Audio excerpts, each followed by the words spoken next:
Enfin, pour terminer, je vais combiner encore deux questions.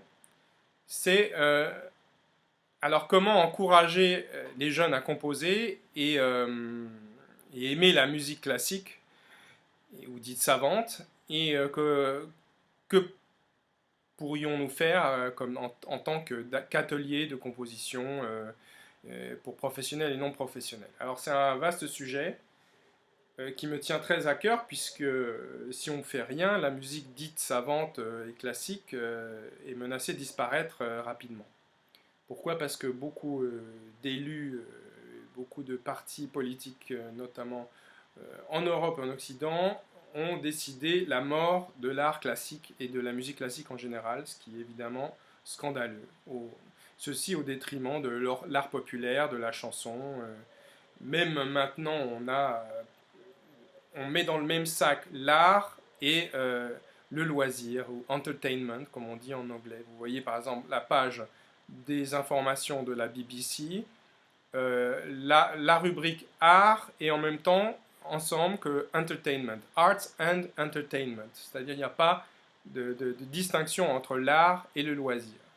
Alors que l'art a quand même une fonction très différente du loisir, c'est une fonction d'enrichissement, d'élévation mentale, spirituelle et autres, mystique je dirais, tandis que des fonctions évidemment que le divertissement ne peut pas procurer. Alors que faire? Que faire évidemment pour recentrer l'art, replacer l'art au centre de la société, puisque qu'est-ce que l'on retient d'une société sinon l'art, sa création artistique et l'architecture? Qu'est-ce qu'on retient? C'est sûr que les chanteurs populaires du Moyen Âge et autres, enfin d'autres périodes ont disparu. Et qu'est-ce qui nous est resté? C'est les cathédrales, c'est le chant grégorien, etc. Alors, il faut en effet, et ça doit se passer au niveau politique, il faut en effet créer pas seulement des ateliers, mais des actions au niveau national auprès des jeunes et des enfants en particulier. Et notamment des enfants qui vivent dans des zones à difficulté. Par exemple, je pense en France aux zones d'éducation prioritaire, comme les ZEP, etc., où on a des enfants issus souvent de générations d'immigrés qui n'ont pas accès à la culture avec un grand C. Pour ça, il faut vraiment que soient mises en place des actions par les orchestres classiques, c'est-à-dire des musiciens qui vont s'investir sur le terrain pour créer des ateliers avec un compositeur, on peut prendre un compositeur local, et avec les enfants, les sensibiliser à la création musicale, c'est-à-dire partir dès le début avec des cellules musicales, avoir des instrumentistes sur place qui les font improviser.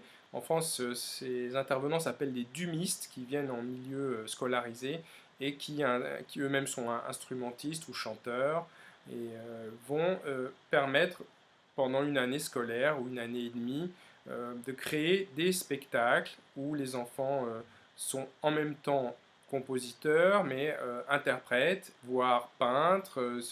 C'est bien de leur faire un travail plastique qui peut être également projeté sur grand écran à la fin, lors de l'exécution finale de l'œuvre. Pourquoi je vous parle de ceci? Parce que c'est une expérience que j'ai déjà faite avec grand succès à Montpellier entre 2007 et 2008. L'expérience s'appelle Astrophone. Nous avions créé une œuvre qui s'inspirait des astres et qui est visible sur YouTube. Je vous encourage d'aller voir. Parce que ce résultat était assez sidérant, c'est-à-dire après un an et demi, on a eu près de 20% des enfants qui ont décidé à commencer un instrument ou à commencer à chanter dans une école de musique locale.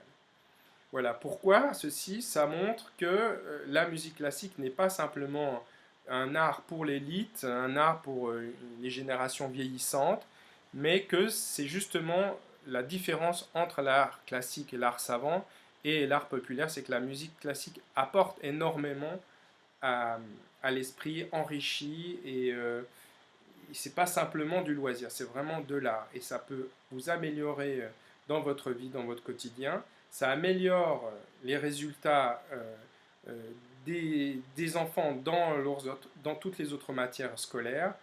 Et c'est un moyen prouvé au niveau neurologique d'améliorer toutes ces capacités, autant mentales que physiques et physiologiques.